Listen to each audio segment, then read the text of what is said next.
Now the point to note is that only verbal attestation of faith, it cannot guarantee success. Otherwise, all this kalam becomes futile.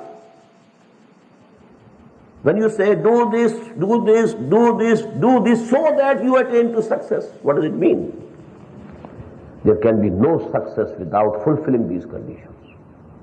If you are hoping success without fulfilling these conditions,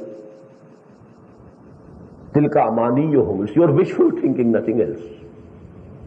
No guarantee from Allah. Just remember and recall, I quoted Imam Razi when we were discussing Surah Al-Asr.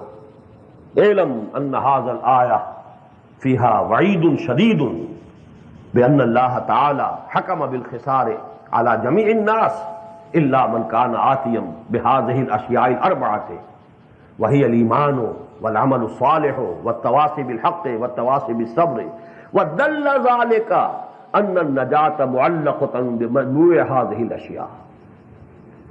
In this ayah there is a very big threat from Allah subhanahu wa ta'ala, because Allah has decided all humans are to be doomed except those who fulfill those four conditions of Iman and Amal Salih and Tawasi bil Haq and Tawasi bil Sabr. And this means that salvation is dependent on all four of these.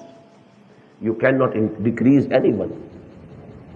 In the same case here we must note, if there can be salvation, if there can be success without irka'u wasjudu wa'budu rabbakum waf'alul khair, then either you think that it is poetry, simple poetry, exaggeration, nothing else.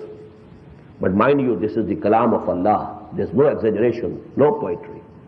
Every word is meaningful. If you really want success, you have professed to believe, okay, now confirm your belief and faith. Give the practical proof of your belief and faith by irka'u wasjudu wa'budu rabbakum waf'alul khair. If you fulfill these four conditions, only then you can hope for salvation. لَعَلَّكُمْ تُفْلِحُونَ.